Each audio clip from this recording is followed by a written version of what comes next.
turn that on. We're all nine. Okay, we're all ready? No. Okay, everyone ready? Okay, welcome to tonight's Parish Council meeting, 14th of February. I have to say, aren't we a sad bunch, all sitting here on Valentine's Day? Obviously, romance is dead in Buckland, Brewer. I'm not kissing you. Right. Apologies for absence. Looks like we're all here. Declarations of interest?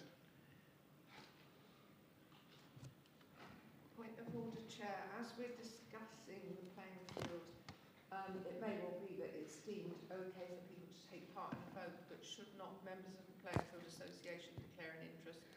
Also, the owner of... Sorry, can you use the microphone? I can't hear at all. Sorry. I beg your pardon, Joe. I was just asking the Chair whether, regardless of whether people took part in a debate and could vote, should not members of the Playing Field Association and the owner of the playing field declare an interest just as a matter of transparency? It is a question, not a statement. There's no financial gain for anyone in the discussion tonight. But I will declare an interest. Okay. Minutes of previous meetings on the 10th and the 18th of January. Are we all happy that they're okay and I can sign them off? Yeah. I want to thank you, Joe, for the minutes on the end of January. Made up for all my spluttering and getting it all wrong because I wasn't prepared, so thank you for that. People reading them won't think I'm an imbecile. Right. Before we go into it, welcome James, welcome Phil. Are you here for the evening, or is there something you'd like to say to start with? No, I got my wife promised me a really romantic evening this morning. So you want to stay here? More importantly, I had somebody else's wife promised me. Okay, so you're happy to stay here? And, okay. James is being recorded live. Okay. Right, public participation.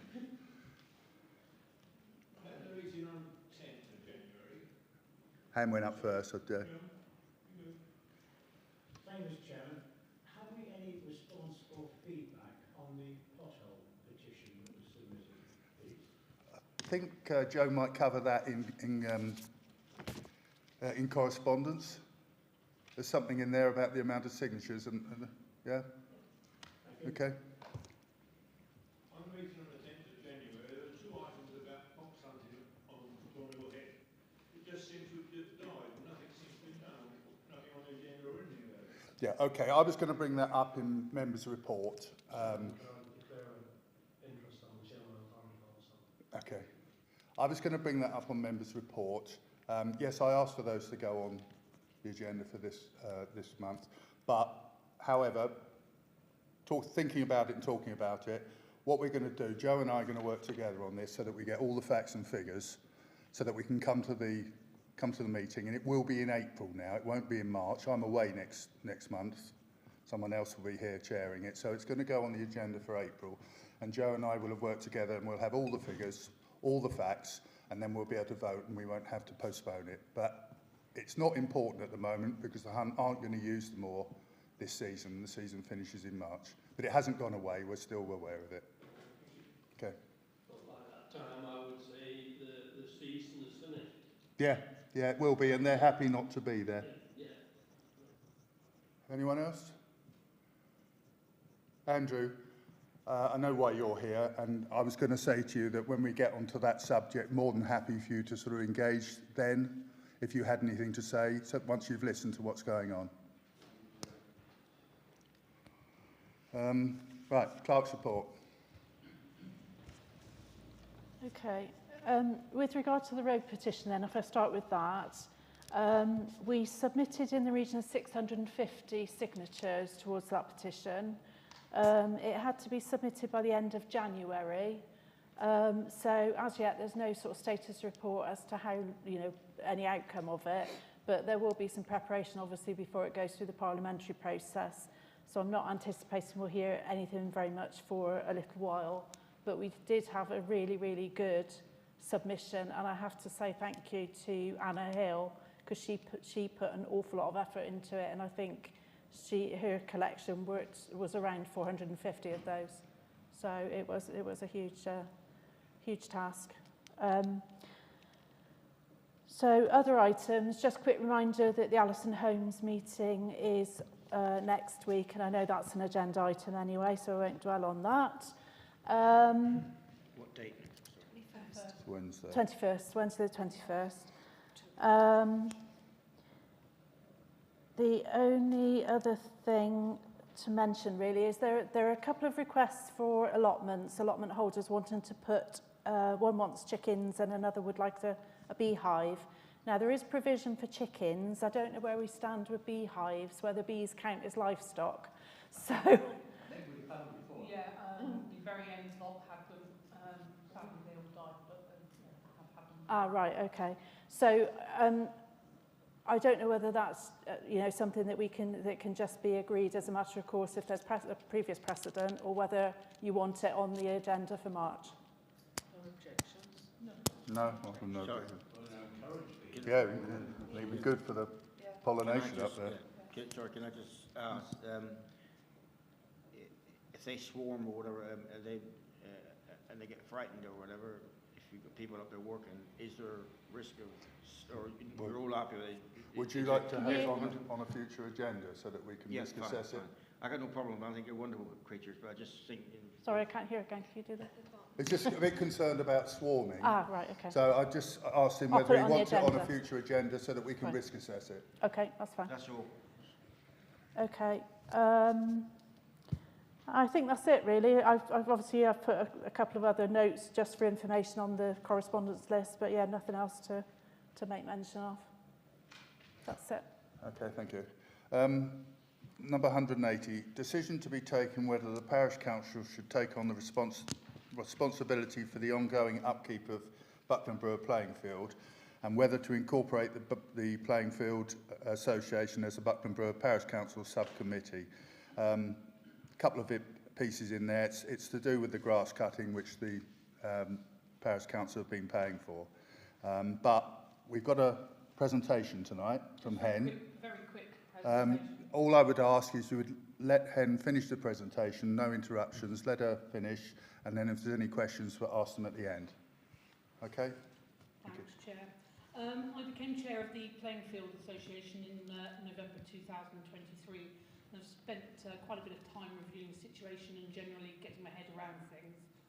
I'm also aware that the playing field is finding it increasingly hard to raise sufficient money for day-to-day costs and also for longer-term projects. The parish focus in more recent times has drifted more towards the new village hall and the amenity field, and the playing field is getting a little bit like Cinderella. The new amenity field has inadvertently taken much of the focus away from the playing field and the north end of the village. The amenity field doesn't allow dogs, and crucially is an area designated for the air ambulance. The summer fete takes place on the amenity field, and although both green spaces appear to be well used by parishioners, the playing field does not attract any commercial income. It could be argued that the playing field should be covered by public spending under the precept in order to protect it going forward. In fact, the parish council is already funding grass cutting, and this cost has already been incorporated into the precept. Going forward, the insurance could be incorporated under the parish council insurance for a much reduced rate, and this is obviously something that we can be looking at.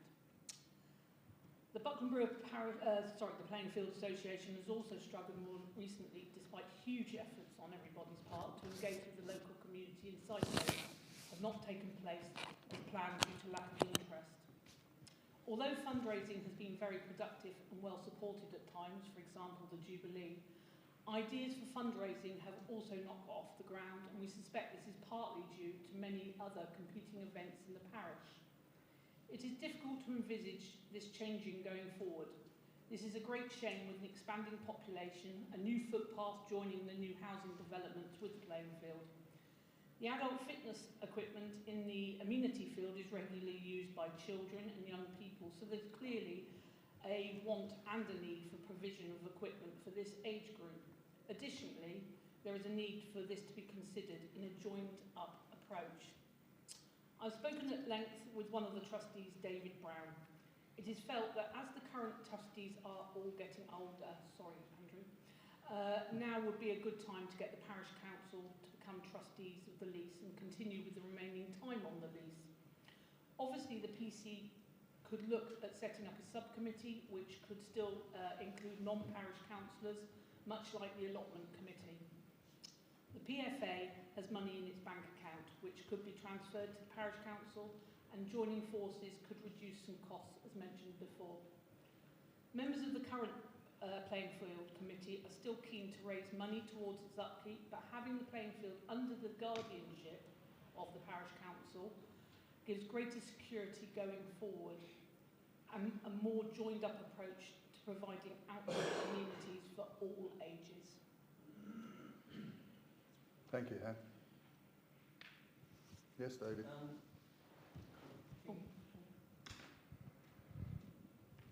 Is it coming up to the stage where the children's activity bit need to be redone? Yeah, probably Richard's better off explaining to you, but it is getting to the stage, it's getting into sort of disrepair, and obviously we have S106s that could be incorporated into that as well. Yeah, we have an annual inspection every year, annual inspection, and we, as the team, are carrying out maintenance ourselves. We haven't had to bring anyone in. Obviously, there will be some specialist repairs needed, and we'd have to bring someone in. So we're keeping our head above water, but it's deteriorating. It's over 15 years old. Now, we are approaching a company called For Grants, and what they are, they go out looking for grants for you. You give them you tell them who you are, what you want it for, and they'll go out looking for grants, and whatever they get, they take 10%, but you do get a grant, and we're in the middle of doing that at the moment. But it is, you know, it's getting to a point where that we won't be able to. We'll have to close that unless we can do something else. Because I think, because I know in Bideford Park and Victoria Park, there's been several times when the children's activity bits have been replaced, isn't it? Yeah. They do need replacing every few years, don't they? And that takes money. It's not all doom and gloom. The castle up there is in great condition. Yeah. Well, it's 1,000 years old, isn't it? Anyone else? Anything to say? I mean, in principle, do people like the idea? Not at all. No? I think it's far too onerous for future parish councils. We may or may not feel we have the energy. Thank you, George. We may or may not feel that we have the energy here and now, but what we're doing is visiting it on future generations and asking the entire parish to take on the burden of this moving forward. I'm not convinced that it's reasonable nor fair. That's just my own personal view. Mm-hmm. Anyone else? Something to say? Yes, Mr. Chair. Sorry. I was going to say,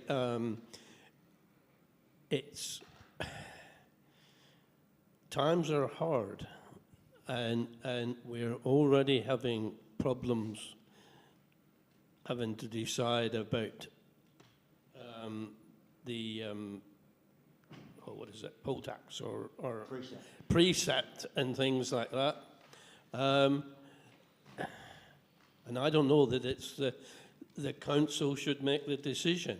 It's probably a community thing because, like you say, we don't own it. But it's going to be putting pressure on everybody. And we seriously need to think about that. You've done some work on the Constitution and the committee. I mean, yes, there is a land isn't owned by the council, it's owned by the landowner sitting next to me.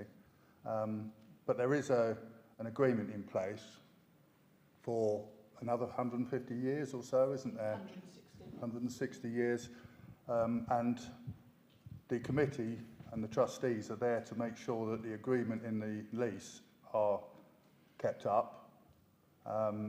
And I don't see any real changes there. I mean, what do you think, Andrew? You're a trustee. Are you feeling the same as David, where you feel you've had enough now?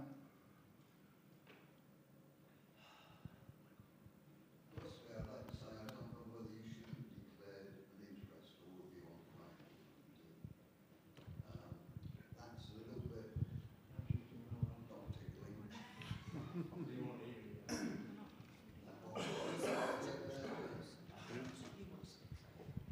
Yeah, I don't know whether you shouldn't have. Is it on? Yeah, I can hear you. Put it in your mouth, Andrew. Lovely. Yeah, I don't know whether you shouldn't have declared an interest anyway, for the sake of clarity on this. George has had to declare because he's the landowner and was, I guess, originally involved in the lease. You've got a double-sided bit here. There are 3 people that signed the lease. Myself, David Brown and Ian Brown. Legally, the field and the lease belong to us. You as a playing field committee are a working committee with no legal rights to do anything, bar run the field. Yeah, I agree. That's your lot. Mm-hmm. I'm the youngest, and I'm 75 this year. We are going to have to do something different. I've got an operation coming up maybe later on. I might not even survive, so that will force the issue if that happens. But if you're trying to do it for money, I don't know whether that's the right way to do it or not. If you're doing it for title, that's a different ballgame. But I don't know that you can discuss it here. I think you've got too many conflicting opinions, conflicting employments between playing field and parish councillors. And you can't put George into a position where he can't be in a debate over it because he has to be. Any changes may forfeit the lease altogether. I haven't looked into the legal situation, but it will have to be looked into. And I think if you wish to deal with this and discuss it, you're going to have to do it at a public meeting. I don't see any other way you can do this. If you've not got enough money, you need to drag the village more in with you, and again, a public meeting may be the only way you can do this. The parish has got to support it. If the parish don't support it, you go nowhere, apart from putting the burden on the rates, which may or may not be right to do. That's not for me to decide, that's for everybody else to decide, because everybody else has got to pay. And I don't want to go too deeply into this, because it's not right for me to do so. But I do think the only way you'll deal with this is if you have a public meeting, you'll be free of any legal commitments and conflicts. It will enable George to have his say freely and openly, and the trustees to say what they want freely and openly. You can tie yourself in knots here in a minute if you're not careful. Oh, we appreciate it was going to be maybe a little bit contentious, but we wanted to put it out there. Yeah. We wanted to put it out there and just see what people think. I'll be honest with you, I didn't expect a vote today. I know it said decision, but I thought I didn't expect a vote. But I know Henna's worked very hard on this, and she's been working with David. I'm not arguing with work. I did quite a bit of work myself. Oh, we know. We've seen the history. No, you don't. Well, we've talked to David. Yeah, we know what the work went into it. I used to cut the grass. I cut the grass. I used to go around and borrow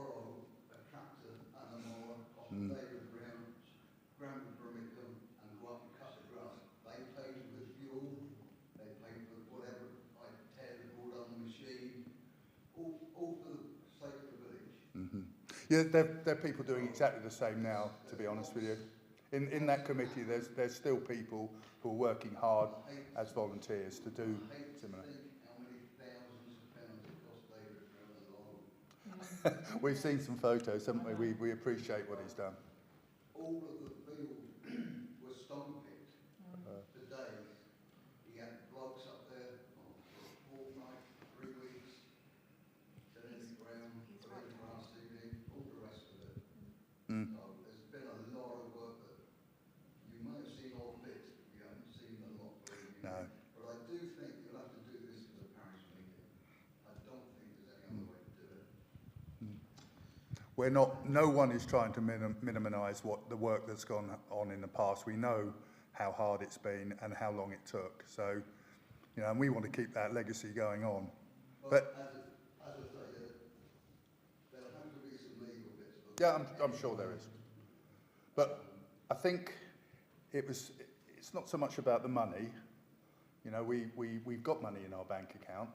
It was talking to David, you know, he's come to a point where he feels that it's time not to be a trustee anymore. You know, he'd like to pass it on. Him and I have discussed this on several occasions Yeah. over the last 20 years, Yeah. believe you me. So, you know, what this is about is maybe looking to change things, change the trustee, and going from there. Yes, it needs looking at again. We all agree on that, but it was just to put this out there as a feeler. Yeah. It might, because we kind of are responsible for the amenity field as well. It would, in a way, make sense to have a coordinated approach to play, wouldn't it? Really, for it, you know, for the benefit of the people of the parish, really. Mm. Okay. Should we leave that there for now? But we all know you're happy with that, Hen. I know you've done a lot of work. Okay. Forgot where we were then. Right. 181. Decision to be taken where to plant a landmark tree received from Devon Wildlife Trust and whether any signage is required. Is that literally one tree? Yeah. It's a silver birch and it's about 4 feet tall. Silver birch? Yeah. Anyone comments? I've got just the thought that one died on the green 2-3 years ago and it might replace that. It is just a thought. The green out here? Yes, Uh, yes. They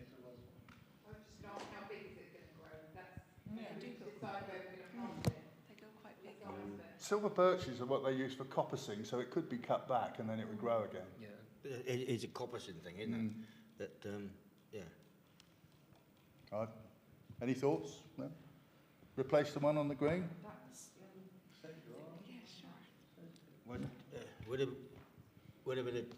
Would it be possible to have a choice of type of tree to have rather than silver birch, a decent oak or No, they beech didn't have or those anyway. No, we got silver what we were birch is given, somewhere really. nothing. You got Yeah. lump.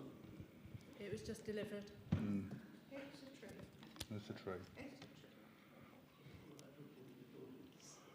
Do we need to decide where we're going to put it? Or can we just take it and put it somewhere? Might die. Well, it doesn't have to go in the ground right away if it's in a pot. Yeah. We've got time to think about it. But Yeah. in states, we're going to let that rewild.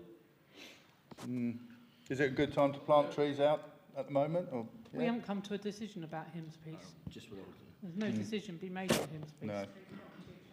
Yeah. If it'll fit. Yeah. So, shall we? Jane has said replace the one on the village green. Just a suggestion, it is all.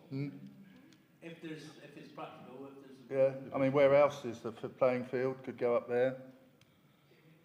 We've got a couple of dead ones up there that need replacing. On top of the castle. Yeah. I don't think. Village Green, yeah. Yeah, go on. Village green. Replace the one that's there. Okay, just have a show of hands then. For the village green. Sorry, can I? Yeah, you mean you're cutting down the one that's on the village, this village green here now, Just out here. and you're cutting down that one. No, there's a dead one. It's replacing one.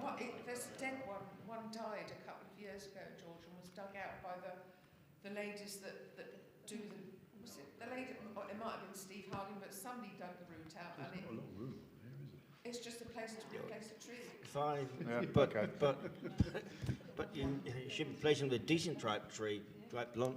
I was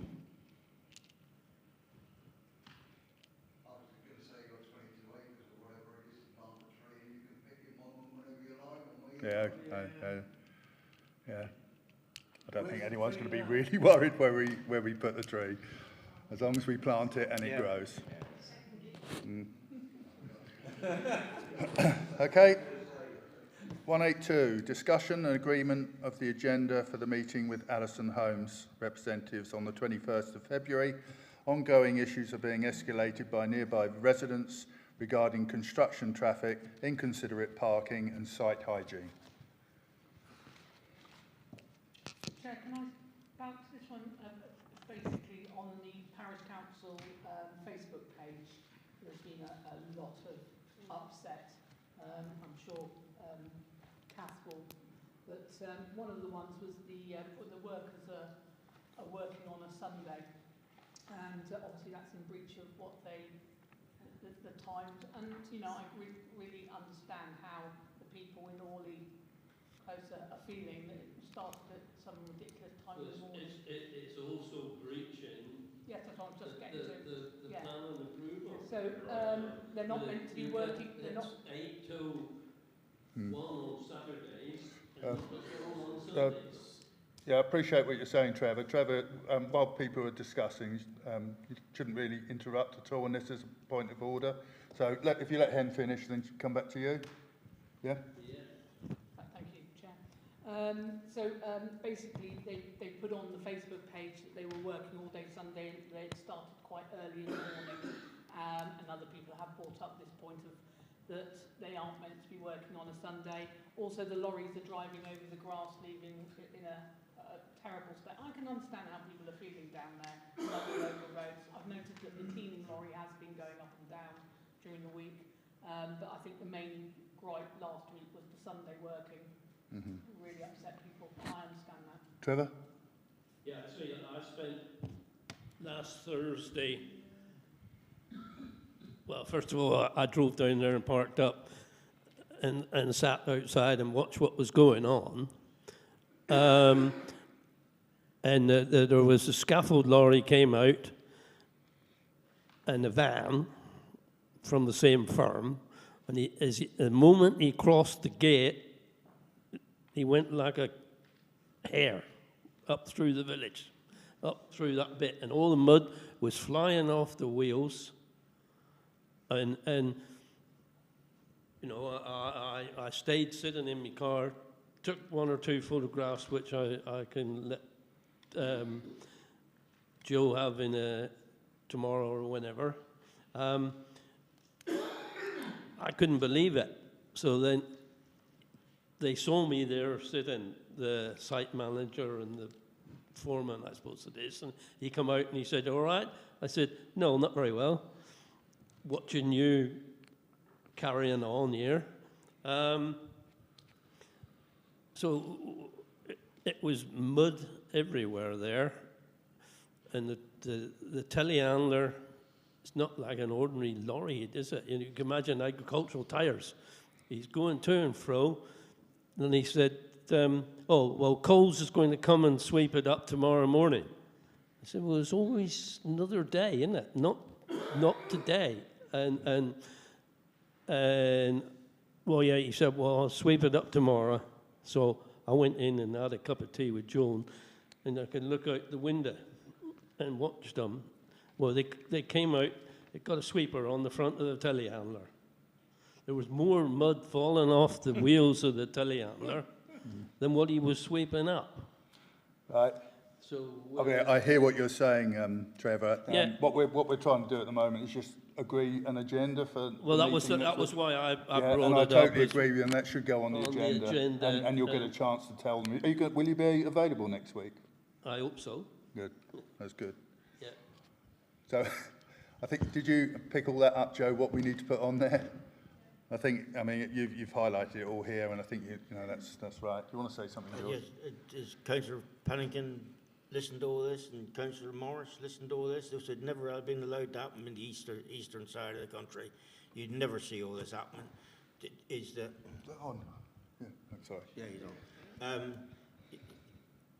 There must be somebody in Torres District Council. If I squeak, I get a message from Torres District Council. So there must be somebody to uphold what the regulations are in there and can stop them doing all. Well, A, working on a Sunday, and B, it's got to be recompensed somewhere. You were waiting to speak. Okay, yes, I was going to make it in my report. Yes, sorry. You've got a strong voice anyway. Yeah, just to say that I've had several complaints come through on my email, but I've not heard the one about the Sunday working, so I do apologise that I've not picked up that one at all. When I come through Buckland Brewer, I always drive in through the pub road down to the site and see what's happening. I've heard of several reports of vehicles parking in around Orley Close and into the site and mud on the road. I was there yesterday when I was passing through, and I was there on the 6th of February passing through and went in both times. There was nothing in Orley Close at the time, and there was no mud on the road at the time. And it comes back to enforcement. There is a management plan, as Councillor Mills has said, and you would like to keep the pressure on, because you've always sent me several pictures of what's been going on. If you see something going on, take the picture at the time, because that is the evidence that we need if you want to follow up on enforcement. I can go in there, if I've not seen it, I can't actually say anything about that, but I am coming out and looking at it. But on the Sunday thing, I think we are really upset. I'm really upset that they are working on a Sunday now and nobody's... They've taken videos of it. It's on our I can forward it, well, I'll try and forward it Right. to you, but it's on the our Facebook Parish Council page. I do apologise, I don't do Facebook very often. Okay. Because I've got 12 parishes and I've got a TDC website and I've got a old email. If you need it, I'll find some way of forwarding it to you. That's right, but if you can forward it to Torridge Enforcement as well, with the picture and with the time, and you've got your meeting on the 21st of February, which I'm welcome to come out and attend, and I think you've got the immediate thing here about what's happening at Buckland Brewer, but I think there's lessons to be learned as well for other areas. Saying that, I don't think we're going to be seeing so many developments in the future as we've seen in the past. We've seen houses built everywhere. And the uniqueness of this situation is you've got a lot of houses in a narrow village, and that is what it really has exacerbated the situation. And if you haven't, I'll go back and mention it again. I am upset by the Sunday working, because at least you should have one day a week that should be, should be quiet. And they know that they shouldn't be working on a Sunday. And whether it's a subby or not, that I think should be the main contractor enforcing what the rules of the management plan is. So I am hearing what you're saying. I'm sure their answer is likely to be the appalling weather has set them back and they're trying to catch up, but that's no excuse. Well, they've got to put that into their plan, and then their financial situation, that falls back on their side. They have a duty. Sorry. Sorry, Sally. Also, a parishioner has approached me about the builders tipping rubbish out of their car in the car park on the footpath up to the green. So I think that needs to go on the agenda as well, please. It was all tidied up and then they're just tipping it out of their car. So. But at the last playing field meeting, someone came along with some photos of lumps of meat that have been left around. That may come up in the next issue, but yeah, big lumps of meat have been left around, lying around, that whether they were poisoned or not, we don't know. On the new grass. Yeah. So. I'm happy to attend on the 21st if you wish to attend. Good idea, I think. Yeah. Yeah. I think it would. Okay. Also, Do you think we've got enough things for them next week? What I need, is the photographs, and don't just send it to me. Sorry, let me have the microphone again. Don't just send them to me, send them directly to Torridge Enforcement, and because they will have the evidence then of the date and the day, and then with evidence you can then take some action. You can say to the guys, this is what happened on this day and this time, and without evidence you cannot really proceed. I think very well. you've got. It's on our Facebook. It's just really difficult to transfer, as I found out tonight, recordings, but I'll find some way of giving it to you. I think one of the questions, if I was in, because I've attended a couple of the meetings you've had with Alison Holmes, is have they actually fined some of their subcontractors for breaking the rules? Apparently Because so. they did. I think that, Joe, haven't they? They find this. Haven't they raised over £1,000 in fines? Yeah, but it's not. Oh, sorry. It's not Alison Holmes paying the fines. Alison Holmes are charging their contractors, so Alison Holmes haven't actually paid anything themselves. No, sorry, it's the contractors. Yeah. Have we had some of that money, or are they holding it until? We've had some money. We've not had any for ages. Because although I've had some pictures, a lot of it is the aftermath as opposed to any vehicles in the in shot at the time. There've been. I think there's one that I've sent off recently where you can see the signage on it, but that's the first one in ages. So Alison Holmes, Phil, have fined their contractors. Yes, sorry. Ask them, you know, what the fine level has been at the present moment. Yeah, well, that can come up next week, can't it?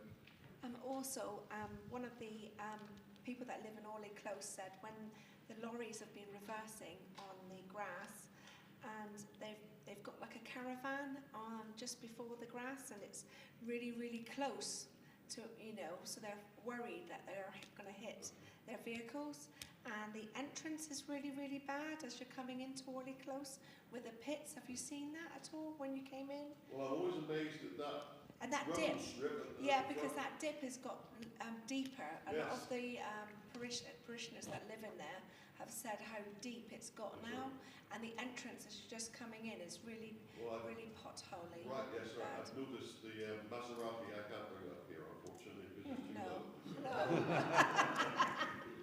But there, I mean, yes, the road has changed as well, yes. It has. It won't be nice getting all that on. No, but it's got really low. Okay, well, it's plenty for the agenda for next week then. I'd just like to say, Chair, you've got two other sites that have been nearly finished development, Pierce Homes, and you've never had this trouble from Pierce Homes. You know, and you've got two or three other smaller sites, you've never had trouble from that. It's just got to be an attitude of Alison Homes. You know, it's just not, you're building and developing here. Other builders and developers are never cause this create havoc. I think you only have to Google to see where else they've been upset. Yeah. I think Winkley. Well, no, Winkley and I think North Taunton. North Taunton is the latest one they've really upset. Exactly the same MO as us. That's all the mother dust. Well, and also they're bringing their dogs to work, and I think they've had complaints, and we're finding in our village that there's a massive amount of dog muck that is seeming to be accumulating more than usual. Okay. I think it's going to be a lively meeting next week then.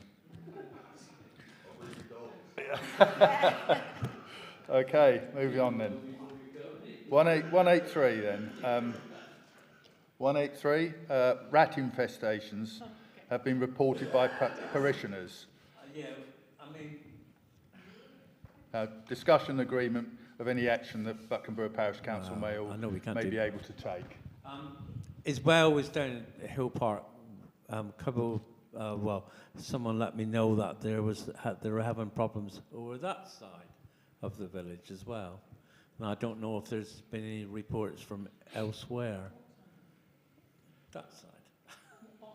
Yeah, that way, yeah.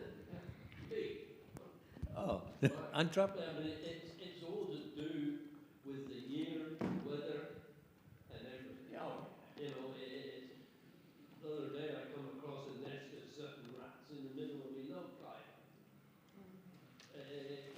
They're coming in now, they've got hungry. Oh, it's all right. Do you want to really listen to my grim reports?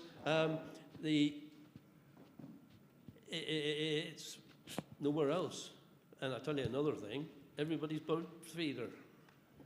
Got what? Everybody's bird feeders. Sorry, I'm not sure we can do a lot as a parish council about it other than give advice about rubbish and where rubbish is stored, and food waste, and, as you say, bird feeders. Torridge District Council Chair, as I said to other members before the meeting, once upon a time, I think the District Council may have picked up responsibility for vermin infestations, but no more. I mean, they're very clear. It is not their problem. There is guidance on there. They say we currently don't provide a pest control service to domestic premises. You should contact a private pest control company, yada, da, da, da. What they say, they can investigate and take enforcement action if necessary. Significant infestation of pets arising from neighbouring land or property, and public health issues, e.g. pests in a shop, restaurant or workplace. They're very clear on the usual advice, which is what you've said, don't leave food out for birds and other animals. If you're doing it yourself, make sure that you follow the instructions. But this is what's on the website. I don't do Facebook, but I heard my name being chucked about again as well on this. Yeah, we got 34,000 free-range eggs. We are tested every 4 weeks for Salmonella and E. coli.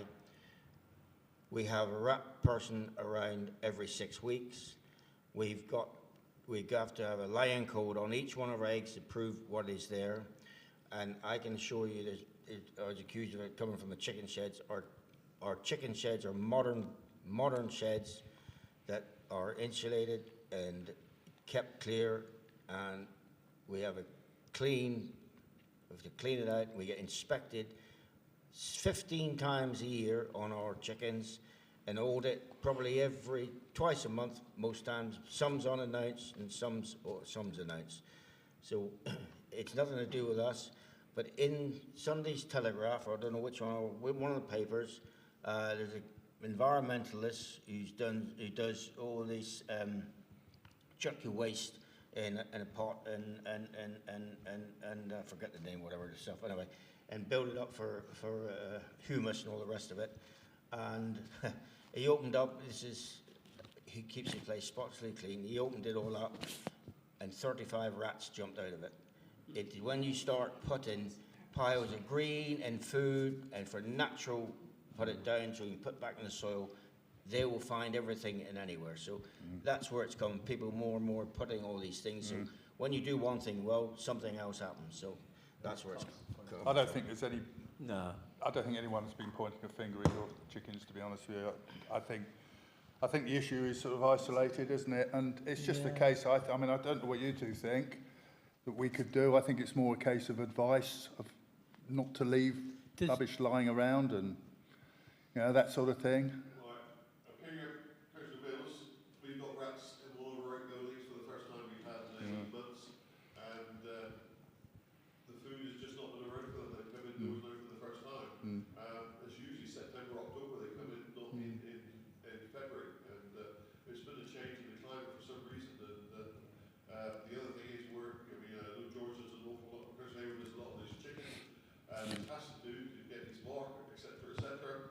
But there's more and more chickens now in the countryside, different places, free-range chickens, and there's always the link with chickens and rats. Always seem to go very well with chickens and birds. That is always the strong link between the two. Well, they say everyone's within 10 feet of a rat all their lives, don't they?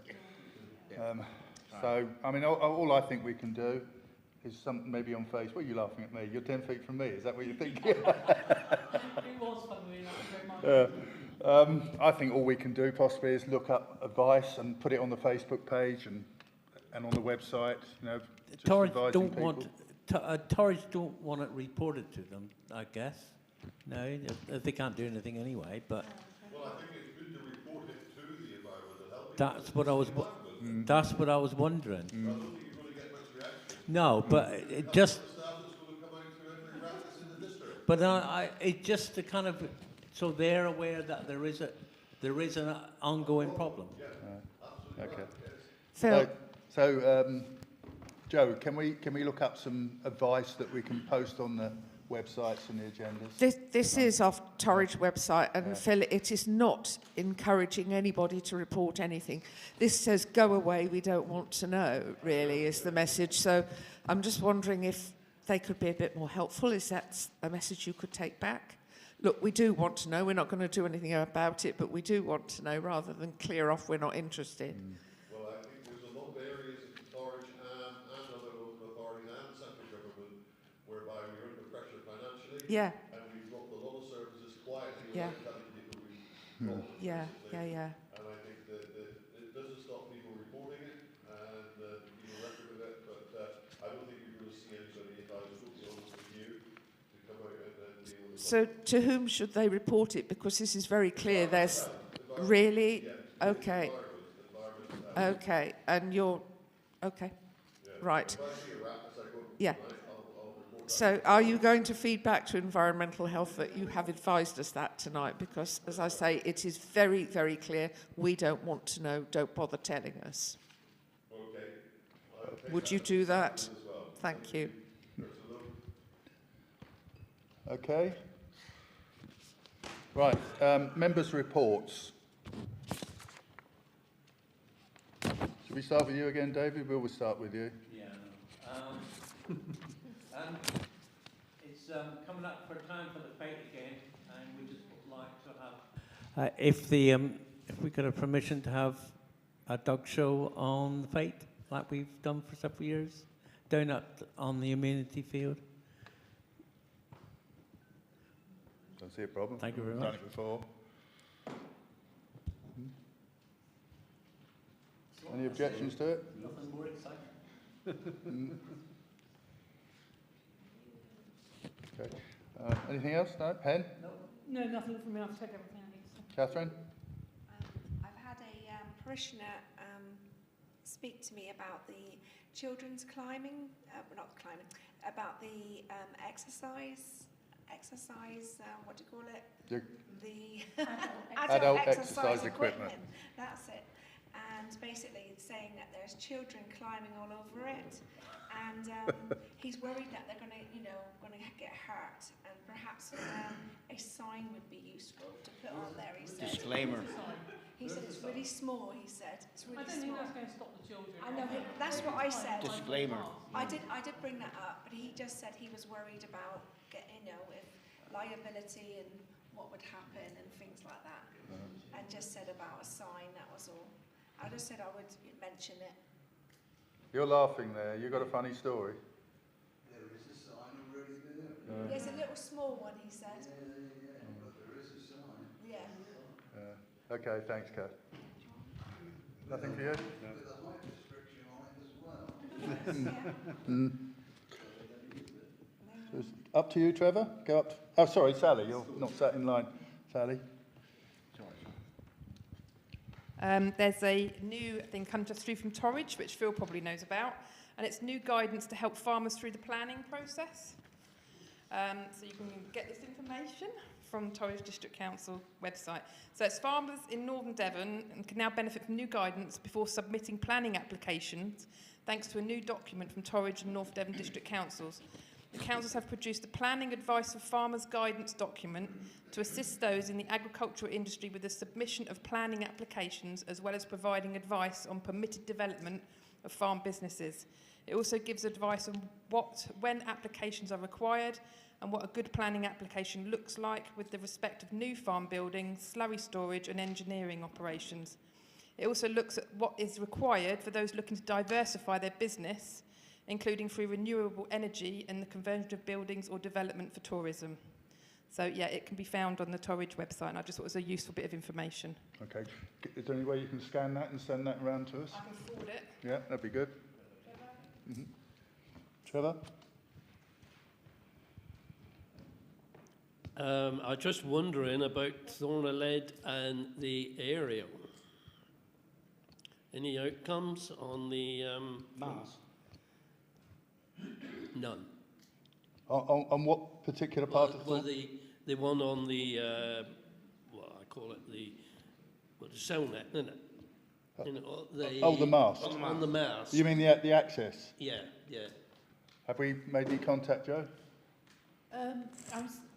I've not heard anything else back from Cellnex. I corresponded with them probably about 4 weeks ago, just to say, is everything resolved now? I've not, because I got an email from them saying, have you done anything? And I said, I'm waiting for you. I'm waiting for you to come back to me and tell me what you are expecting to be done. But I think they have multiple people looking at it, and it keeps pinging out of people's diaries. So it's not all very joined up. So at the moment, nothing is happening. I'm not initiating anything. Did you get anything back from Hicks and Co? Sorry? Did you get anything back from Hicks and Co? They're still trying to find people to do the work and not managing to get anybody to do the work. So as and when we've got somebody, then yes, they can incorporate that. But at the moment, they haven't got anyone. Okay, all right, Trevor. Is there anything else? Yeah. Go on. Nothing else? Oh, nothing else. Sorry. Yeah. Jane. Right, what a surprise. Yes, a few things. Really, the same old whinge fest about erosion of rural facilities. People may be aware, but unless there is a successful injunction in the High Court this week, all of Devon will lose its mobile library services on the 29th of February. I've been watching the various websites and my Devon Live feed. I can't see that this has been heard. There was a stay of execution during December. This is a case brought by Michael Morpurgo and Cheryl Cottle-Hunkin and various others, but I'll just keep people informed. It's all a bit late. It's very sad because we have parishioners who use that mobile library, and it looks like it's all going south very quickly. Secondly, the Hill Park adoption. Bit of a story, bear with me. You'll say, why have I bothered? I'll explain in a minute. I spoke to Paul Knox for Pierce, the developer, about 3+ weeks ago, who gave me some contacts. I've written to Meg Booth at Devon County Council. I've written to Greg O'Brien, Head of Sewer and Services Adoption, Southwest Water. He and I had a telephone conversation on Monday. I explained to him how fed up we were and pull your finger out, chap, and all this sort of stuff in a polite way. He did ring me because he said he was going to follow up with an email that was clearly written by a legal department and bore absolutely no relationship to what he said to me on Monday. Just to remind people that Southwest Water, this is all legal costs and it's reflected somewhere in our water bill, but they are distancing themselves from any responsibility for this road adoption, saying it's developer-led. So I had a further telephone conversation with Paul Knox from Pierce yesterday, a he said, she said situation. What I'm trying to do is facilitate the end of an impasse between Pierce and Southwest Water, and it's early days, but I have actually identified a sticking point and opened up discussions, and I'm now party to that conversation. Paul Knox has proposed a solution, and if there is further information needed by Southwest Water, which they say there is, then for goodness sake, say what it is and they'll provide it. Concern with the Devon, the only winner in this, of course, is Devon County Council, because they're not picking up the tab for the road maintenance or for the electric light charges. Now, there is no evidence to suggest that these cost savings are being passed on to us. They may, of course, be, but they're being very silent on this, and I've not had a word out of Meg Booth. The reason I've done this is because it is our job as a parish council to do the best we can for our community in the small way that we can. We are at significant risk of losing our bus. I previously advised I'd attended a webinar with John Hart, and I challenged him and said, can you guarantee our bus? And he said, frankly, no. Use it or lose it. Get on with it. I approached Stagecoach and the bus people of Devon County Council, who are more than willing, in principle, to facilitate and provide an extra bus pickup down in Hill Park at no cost to us, which could quite well encourage extra people to use that bus, thus using it or losing it. It would provide It provides facilities now and it provides facilities moving forwards. But of course, they can't do that while the road is not adopted. Further to that, Councillor Hayward said, well, I need the road adopted because I've got salt spreading or whatever it is activities. I need to get my wagons and bins down there. So that is why I've got involved. And all I've done is knocked heads together, folks. So we watch that. Moving on to devolution deal, we've got our county councillor here tonight. 6-week consultation period started on Monday the 12th. It goes on until the 24th of March. I've got now a website address because I was trying to find out who was being consulted, when, what about, what information have we got. I'll circulate this website address, but it may well be that Councillor Morris will be able to expand on this and explain to us far better.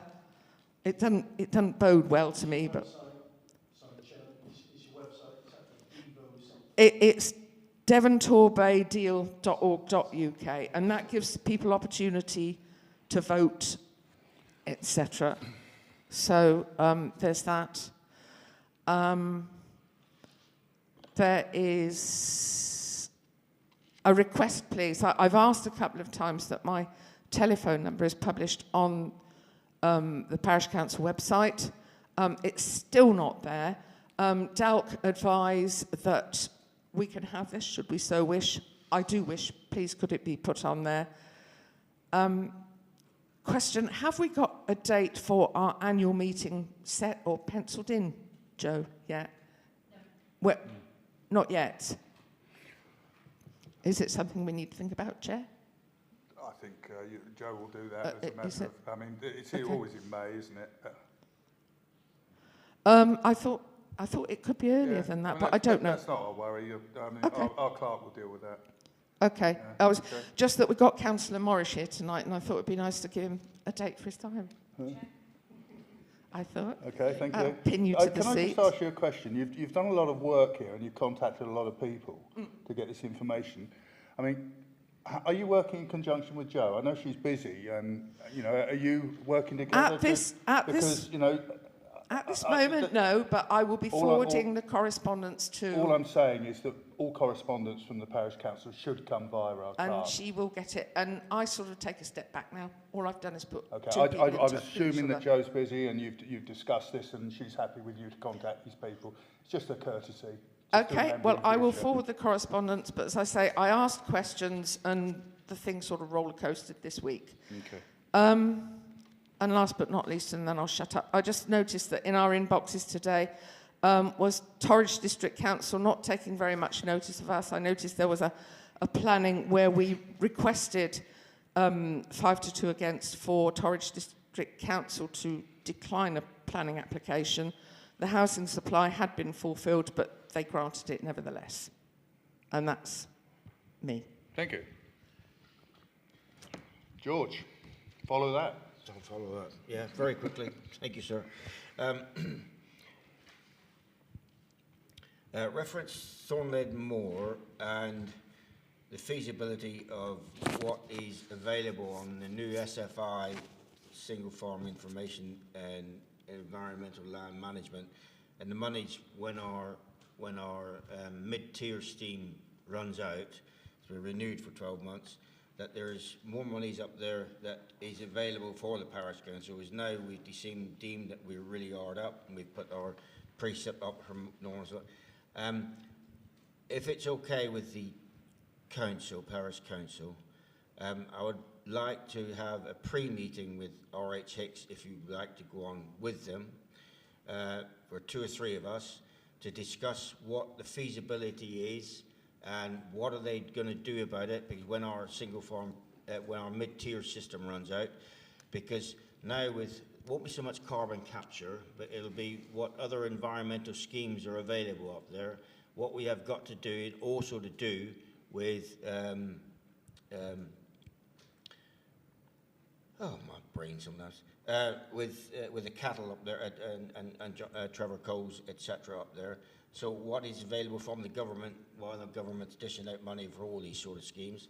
So do I have permission from the I think a little while ago we discussed that, and you and Trevor were going to challenge. No, we didn't. Take There this was some discrepancy about using RH Hicks and Co. All I can tell you, if you're going to use other ones, it's going to cost you 10,000 amount of money. But what I want clarified, and I had I did a prelim so I can bring to the parish council valuable information before it goes on into the parish council. We're on another issue, and I got lambasted for doing it on my own. I'm just clarifying everything. That I want a pre-meeting with them, and is it all right to meet with RH Hicks and Co. who's done all this in the past? They know what's going on, and if you start asking for someone else to do it, it costs you an awful lot of money. As far as I'm concerned, it's okay to have a chat and then bring the information to us. Yep. I mean, Sorry, I can sort of hear what you're saying. Try that. it's not really a report, though, is it? Sorry, no. I just wanted. Yeah, sorry. Are you talking about the and then it coming to an end in 2024? That's and then it goes on then till 2028, doesn't it? Yeah. Is that right? Well, that's what you're going about. Yeah. But I would like it put on the agenda for April. That. Maybe we should invite Hicks in again to discuss it with all of us. I think that'd be useful now we've been on the council. Once I know what's happening, then we can bring them in. There's nothing to stop you going to talk to them. Fine. Then you can't make any decisions with them. No, I don't want to make any decisions. Yeah, I don't want to make any decisions. But we need to push this on. We need to push this on. Okay. On the, like I think, Councillor Morris for the soapbox, and unfortunately it hasn't been put up because we're going to put it at Hill Park, but we can't, and Councillor Lowe is doing an investigation with the road adopted. So we will be using your money, sir.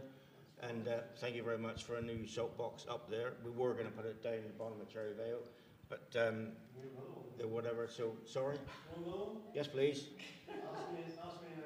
Right, fine. Thank you. Yeah. And on reference hymns piece, I had a parishioner, Stephen Sherry, contact me tonight.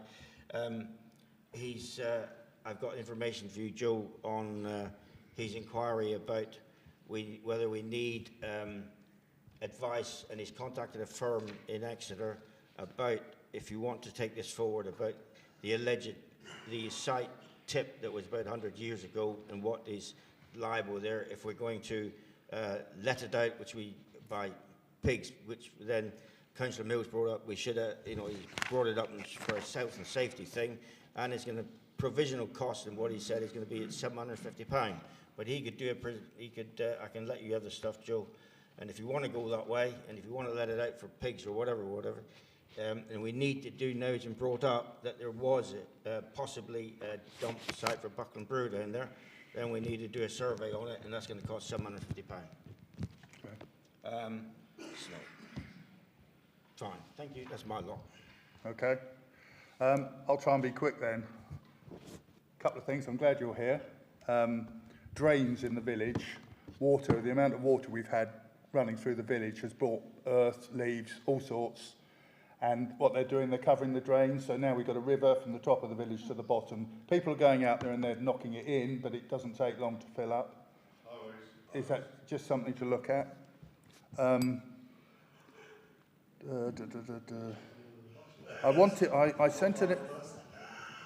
sent an email out some time ago about the emergency plan and a grant that was available if we were to adopt one.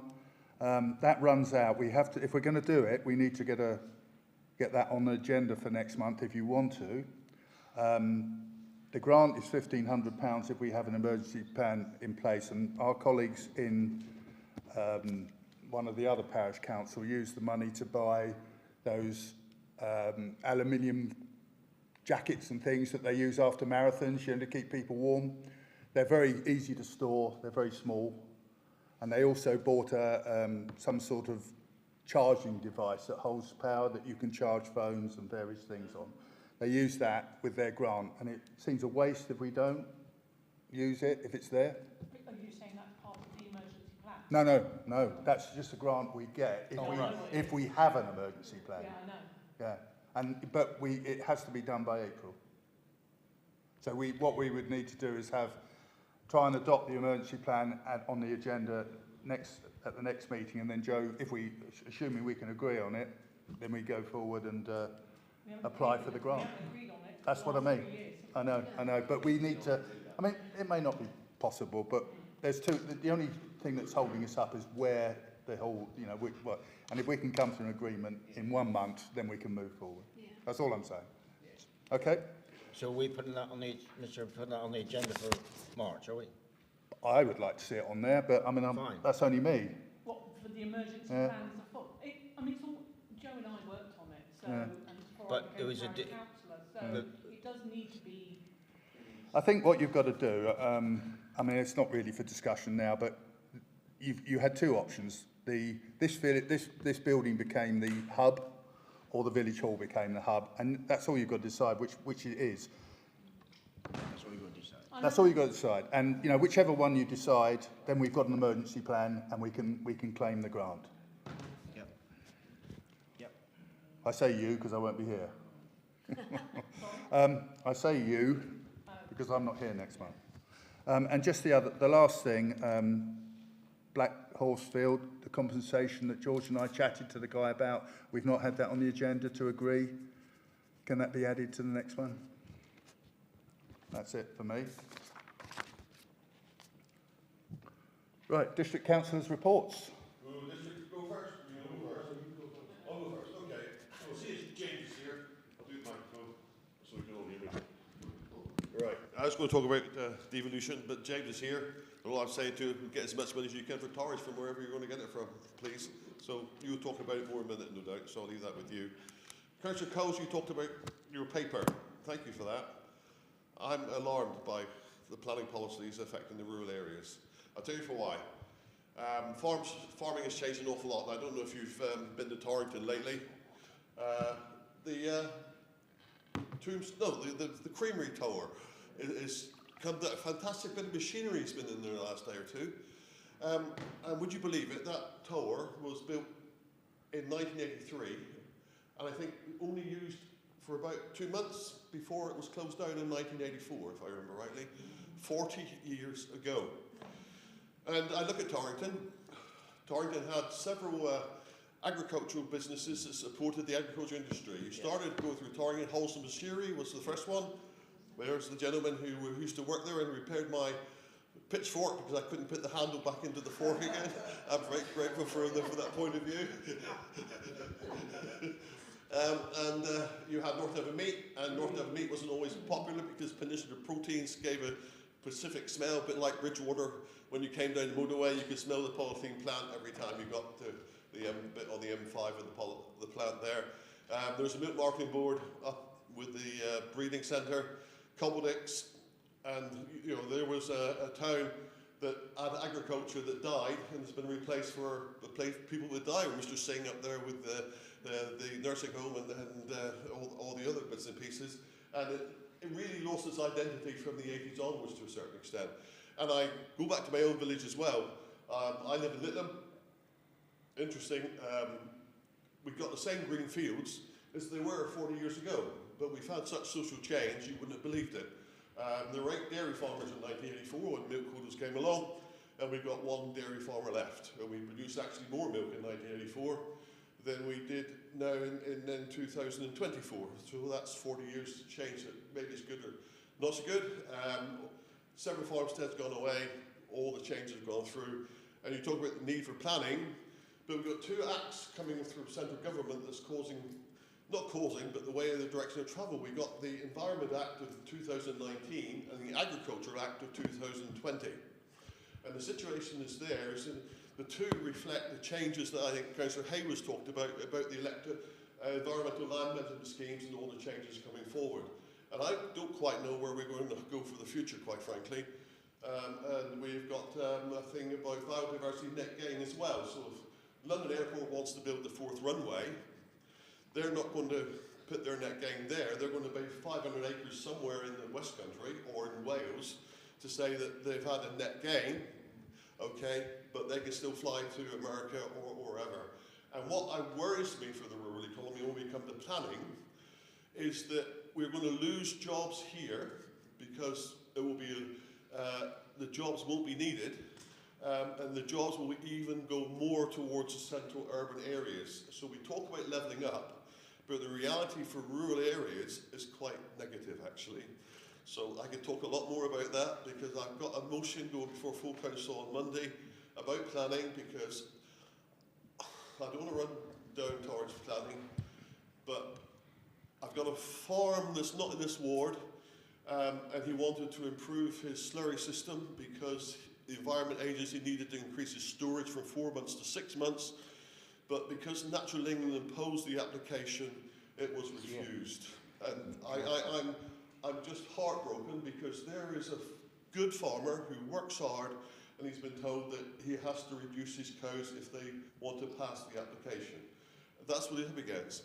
You also have 2 applications for additional farm accommodation where farms have got bigger. Both were refused on Torridge by the planners. One was called in by myself, and we went to the planning committee and argued it. It was passed at committee. The other was refused. I hadn't called it in. It was 4 years ago, and the other has now been passed, and that's on appeal.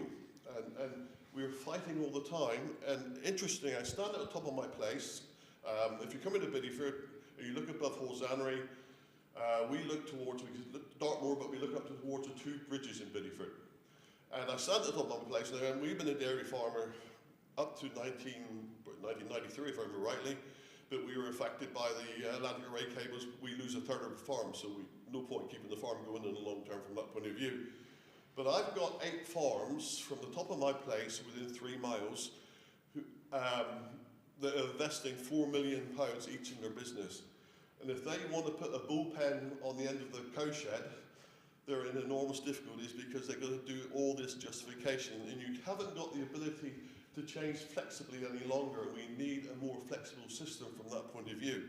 But it's also to allow people to change in the countryside as well, because we've got a place in Abercham that's come down, and they wanted to pick up all the new schemes that are going, and they took down all the new buildings and replaced all the old buildings again. So it's quite interesting to see the real change that's coming in planning, which your paper says an awful lot about. I think we've really got to get our act together from that point of view and go from there. I was going to talk about council tax as well, but you know what I'm going to say about council tax.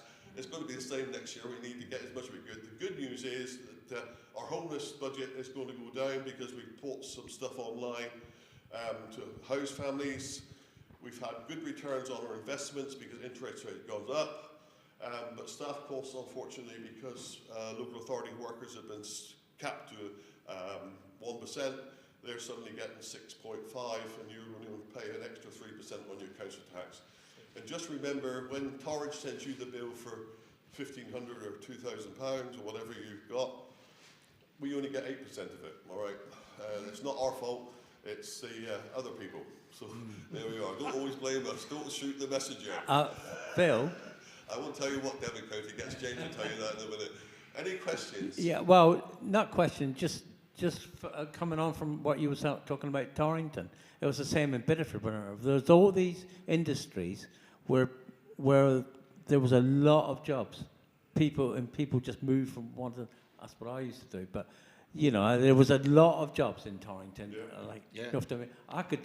I could tell you things about Northern Meat, but you wouldn't believe it. Okay, well, if you think, okay, Torrington is twinned with Roscoff. Yeah. And Roscoff, there was a guy called Vernovic who was really keen to get his cauliflowers to Covent Garden and the Paris market. It's about the same distance, and he needed a ferry. So they built the Roscoff deep water port, and that's where Brittany Ferry started. It's an incredible story if you think about it. And you look at Torrington, we've not been able to develop anything and move forward, and you think about Roscoff and what's happened there, and go and see how their industry for agriculture has changed. We seem to be a little bit behind the curve, unfortunately. Quite frightening. They have got seaweed, though, Phil. Sorry? So Roscoff has got seaweed. Have they got seaweed? That's their biggest industry, and it's seaweed fried. Is it really? Yeah, it is, yeah. Sorry, I know that because I've been there quite a few times. Yeah, I've been there several times. It's lovely, isn't it? Slept several nights in the car. Yeah. Okay, any for George? England's biggest seaweed production is off Heartland at the moment. Is it really? Yeah, and it's going in with what I got to say, the Torridge have done a fantastic thing down in Evans Yard, doing this computerized whatever, and they're and they're investigating more seaweed coming off there. Anyway, what I was going to ask, just point out to Councillor Pennington, we went into a bit of a rugby club on Saturday to see the rugby Thank there. you, yes, George. Yeah. I enjoyed it. On a Sunday, a bit of a rugby club have got 12 junior teams, 3 coaches per team. In the matches, the car park is full. Yeah. We are nearly, none of our coaches get paid anything in there. This is nothing to do with Buckland Parish Council, but there's kids here going to a bit of a rugby club. And when you go to park there, you can't park anywhere else. You've got to pay £2 to park up on a Sunday, and you take any kids, kids who are off the streets, parents in there, and coaches there. I think it's outrageous towards the council part charge that, and I just point it out. Thank you. Okay, can I just say in our main decision-making committee then, the last time we met, we discussed the charity events that took place on Bideford Quay. Interesting because Devon County has got on-street parking and Torridge District Council has got off-street parking. So where the crane is on the quay, that's Torridge's. And where you can walk up and down the quay, where you park on the yellow lines, that's Devon County. So foolishly, we've got 2 sets of traffic wardens, and one can't do the other's work, etc., etc. Absolutely mental. But that's just the way.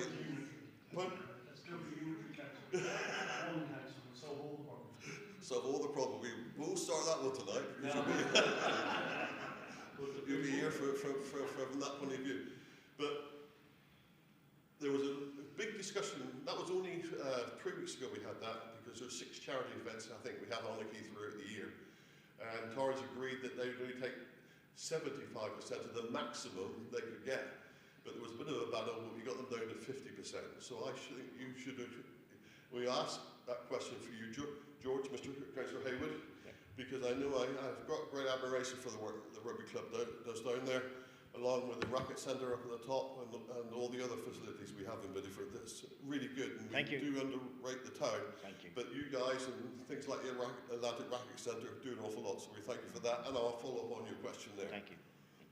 Thank you. James? Right, I'll give you James. Ladies and gentlemen, councillors, I've got a few notes. I don't often make any notes, to be honest, but I've got a few. So, first on, 13 communications I've had this month from your residents on potholes, on domestic violence, on medical availability, and one on the County Council Farms estate. A lot of them speak for themselves, but some of you may not know that Devon County Council, some of my predecessors, people like Des Shadrack and various others, decided to buy a lot of farms back in the 1940s, 50s and 60s. And that section of Devon County Council, I think there are 94 farms, is the only section in Devon County Council that earns profit. So the only profit making, and I hear lots of officers telling dribble about balancing the budget, utter rubbish at Torridge and at Devon, because all they do is put your council tax up. Well, anybody can balance a budget if you put your council tax up. The clever people are the people that don't put the council tax up, still provide facilities, and balance a budget. But nobody in Devon seems to be able to do that. Tomorrow, we're setting budget.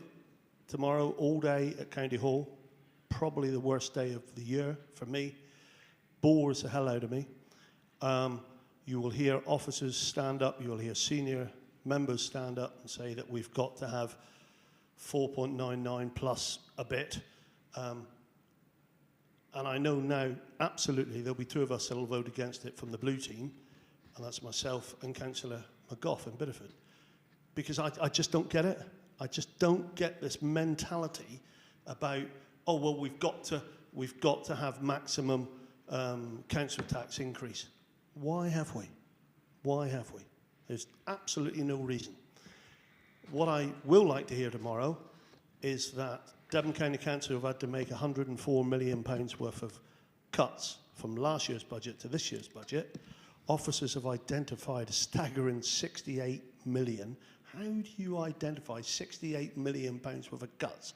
That means as far as I know, that actually they're going to do the same next year.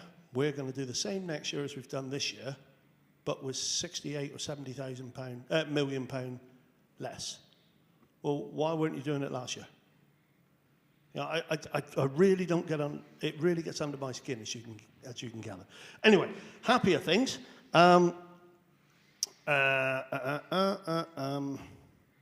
Yeah, let's talk about the rural area of Torridge and the area that I represent, which is from here down to the edge of Launceston. And we have one town that is the fourth most profitable earning town in terms of agricultural terms. And the reason I'm going to touch on agriculture is because Torridge is one of 3 districts in the United Kingdom that has agriculture as its biggest employer and its biggest economic driver. Okay? And when I hear all this tosh about tourism, the only reason people want to come to Devon and enjoy Devon is because farmers make our countryside as it is.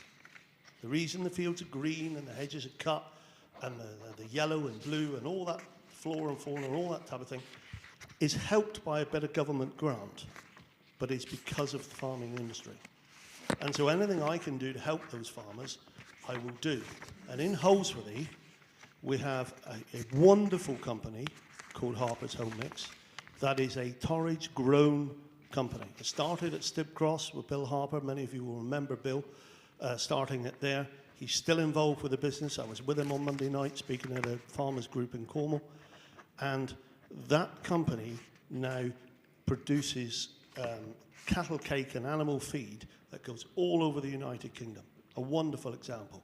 You've got Andrew Simmons there, who is one of the best and the most professional tractor machinery dealerships anywhere. So although I hear, sadly, my own town of Torrington, people have taken their eye off the ball in Torrington, and quite frankly, that's what's happened, and Torrington's become a commuter town.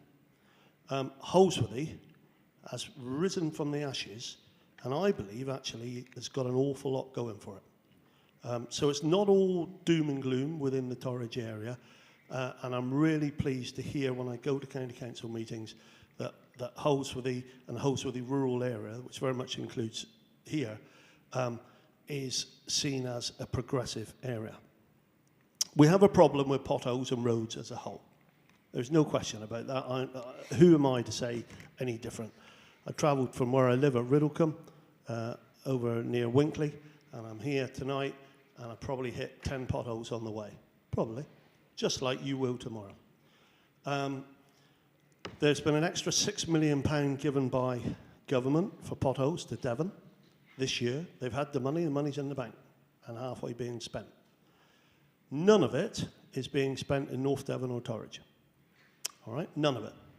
And I went proper funny at Stuart Hughes, who is the executive member for Highways, and he said, well, the only thing I can tell you, James, he said, is that the top 10 projects are now being funded by the 6 million. There are 3 in North Devon and Torridge which are in the next 10, so they will move to the top 10. So in effect, we will have a quicker service on some of the money that's being spent. But the truth of it is as many councillors told me over the years, that it's all about hands in the air. And if you cut a line from Crediton straight across, and you've got the top side of Crediton, which borders on Exmoor, includes Barnstable, Biddeford, Holsworthy, Heartland, all the way down.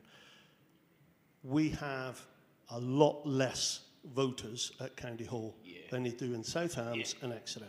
And that is because there is a bigger population in Exeter and the South Hams than there is now.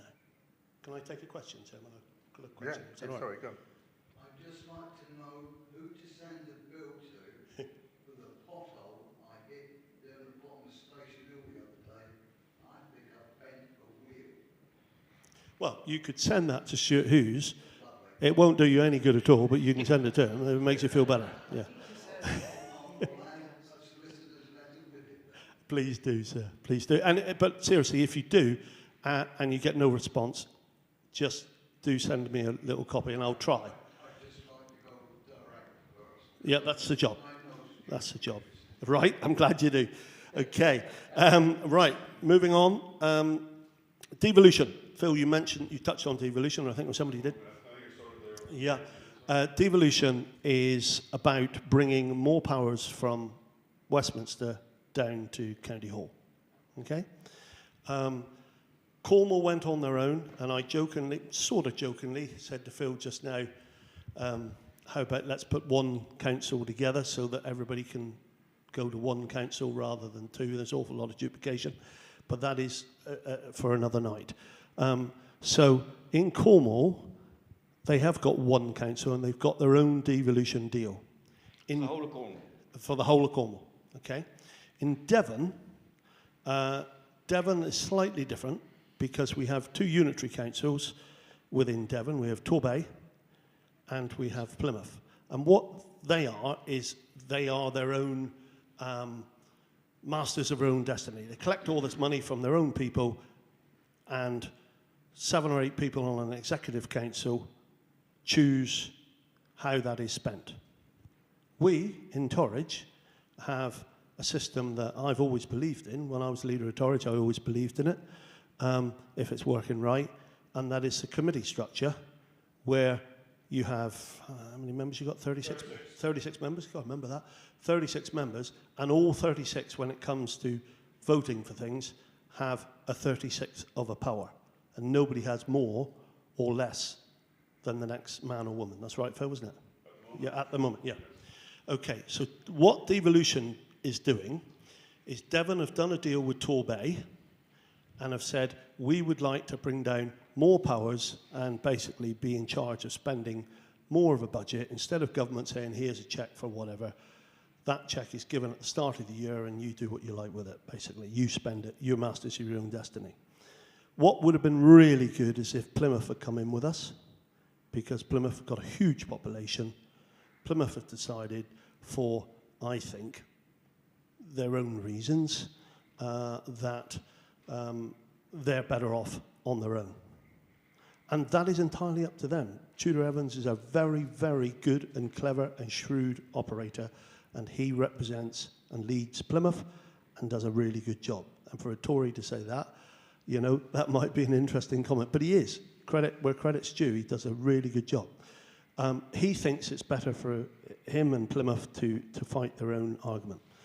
But what it will mean for Devon is that we will be able to spend and be masters of our own destiny, and that is about the truth of it. That is about the nuts and bolts of it.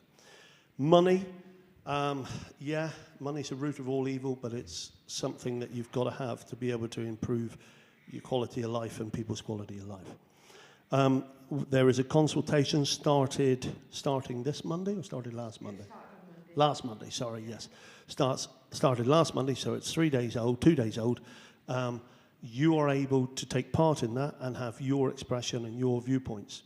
What I have asked is that every viewpoint that is signed, if you want to do it anonymously, that's entirely up to you. But if you want to sign it and say, I live in Buckland, Brewer, or I live in Thornhill Head, or wherever it is, that those notes or those comments are forwarded on to the ward member so that the ward member actually can understand what his or her area actually cares about. So that's devolution. Other things... sorry, George, yes? Torbay, there's a lot more people down there. We're joining with Torbay, as you said. Plymouth's gone their own, whatever. Yeah. So we're up in Little North Devon, about a third of the population up here. How the devil are we going to compete with when the money comes and the right punch-up comes to get the money equally or area-wise when we're only a third of the thing? And why in Exeter included? They've been so well. Yeah, they are. Exeter's in. In Torbay. Yeah, Exeter is Devon, if you see what I mean, George. So they're in with us. So they're in with us. Yeah, so all of your districts... Then you got Exeter down in South Devon, pinching all the money like it ain't going to come up here. How are we going to compete with them? Well, that is a big challenge, isn't it? That is a big challenge. And, you know, John Hart married a Holsworthy maid, as he keeps telling me. And I get him up here occasionally. And we've got 2 executive members out of 6 up here. But... at the end of the day, if all the boys and girls down that way want to vote together, can I ask we're out the trap. Also, in Devon, we get 25% less for each child in education and what they do in the southeast. Correct. And the NHS and everything else, we are at least 40% less. So how are we going to compete when it's structured that way anyway against this lot? So what's the answer? Listen, I haven't got no idea what demolition's about and how you're going to get over it. But I'm just telling you what's happened and how the devil we're going to compete. And I guess that's part of the... Well, you up there, you ought to know. I'm at county. I'm a long way away from... I can't give you an answer. I can't give you an answer on a government issue, George, can I? And I do. And to be honest, I've been on the naughty step of county council more than any other member because I try and say it like it is.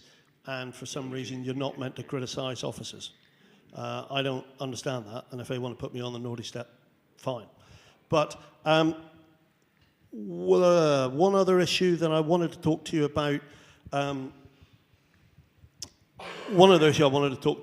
was locality budget. Councillor Hayward jokingly said I could do with another salt bin, and if you want one, George, you're more than welcome as a parish council. Thank you. The locality budget is the little bit of cash that I get to be able to give to parish councils and community groups in the area.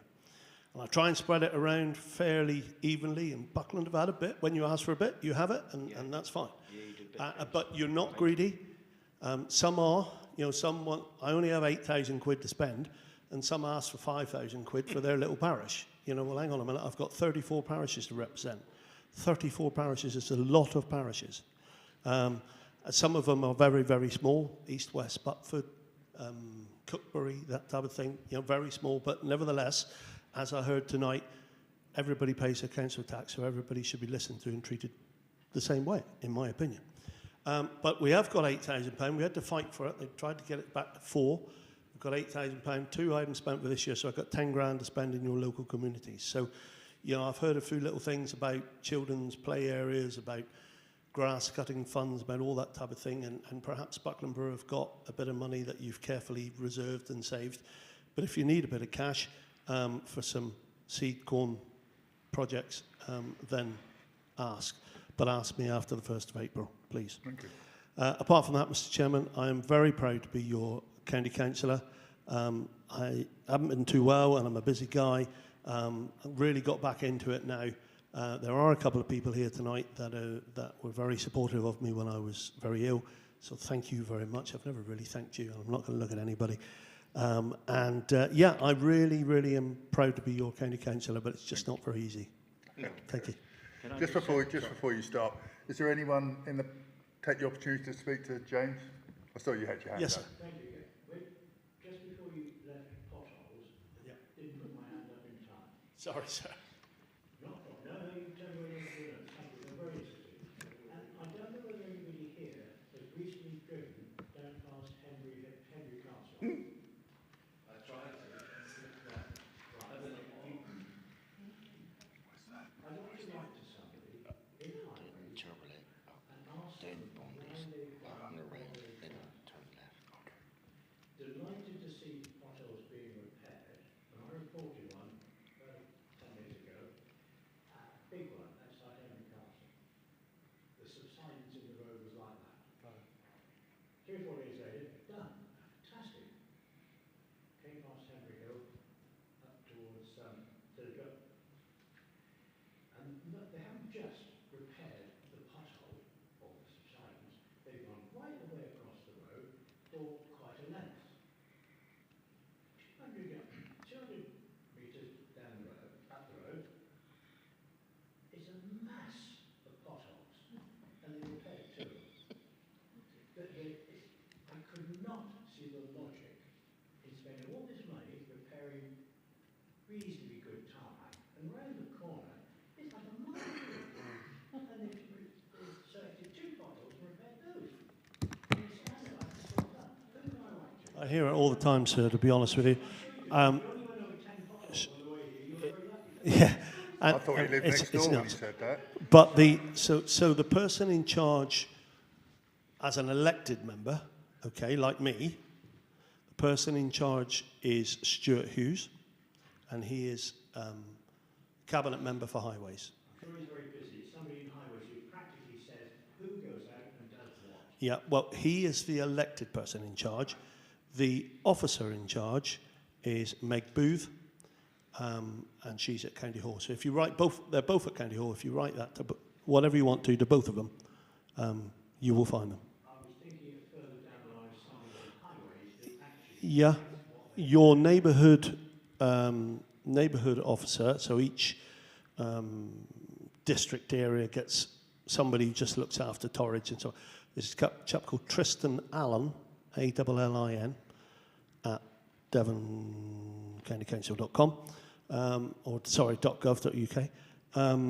But if you just put in Tristan Allen in Devon County Council search, you'll find him. But he is your neighbourhood officer.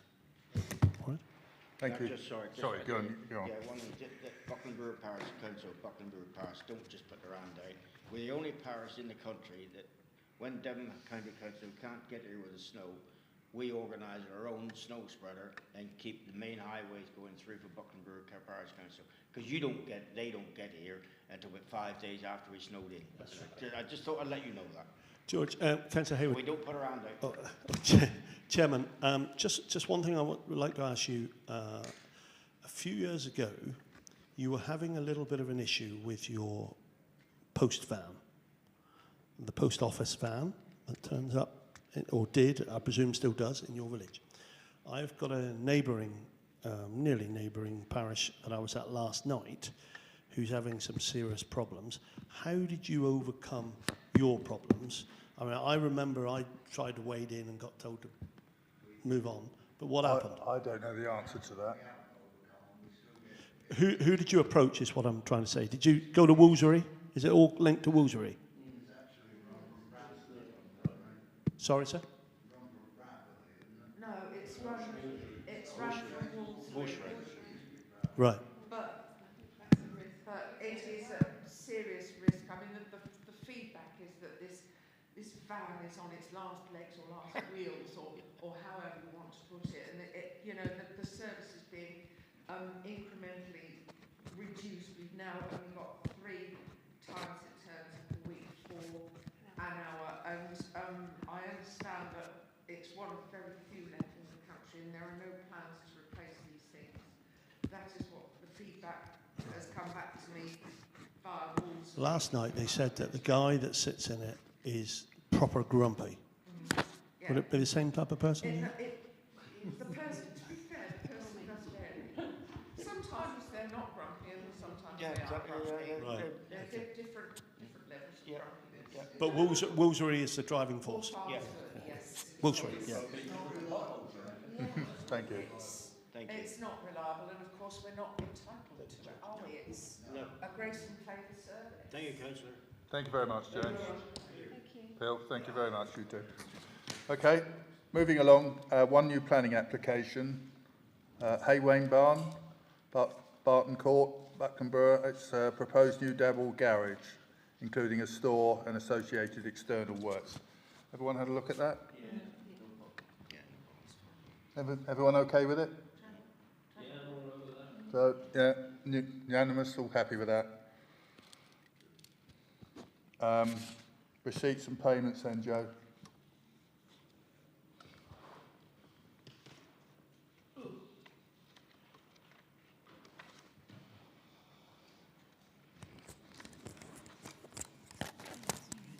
Tangled up. Right. I've turned this round a little bit because people are saying they're a little bit confused with how the information was presented. So you're getting the same information, just cut a slightly different way. So I've split it into general funds and what I've just headed up restrictive funds. So that's the Thornhill Hub monies. So the general account, we have £33,262.52 in the bank account at the moment. After I take off outstanding cheques, it's down to £30,425.75 as our cash book balance. The savings account holds funds for the general account and also for Thornhill Head. So of that 27,500 that's in the savings account, currently 16,500 is general funding, I've put that is under review because obviously we've been having a discussion around the Thornhill Head monies. And then moving on to Thornhill Head, there's £22,170 in the bank for that one, and of that £27,500, the remaining 11,000 is Thornhill Head money. So that's how the money is split at the moment. And as far as payments, it's very light month for payments. It's only payroll going out and coming in. We've had one field rent and we've had the outstanding allotment rent, so they're all paid in full. And that's it. Have we not had that money in from the Footpaths Association? No, not yet. I'll chase that. Thank you. So, point of order, Chair, we really should authorise these payments, shouldn't we? Under Standing Order 17B at 18, we should vote and authorise these payments. We should do it each time. Well, I thought we'd agreed to delegate the control of the finances to our clerk. No, we as a parish council we have standing orders that say we should vote and authorise those to enable our clerk to do that. Unless those powers are delegated, and I must admit, I thought they were. I don't know what. I thought they were delegated. I don't see how we can delegate financial payment. I don't see how we can do that. Let me look into that. Let me look into that. Can we please? Yeah, I'll look into that. But I'm sure we delegated the payments. But okay, we'll look into that. That's. Sorry, Chair. Can we ask the clerk's advice on that? Well, I've passed over the bank statement reconciliation.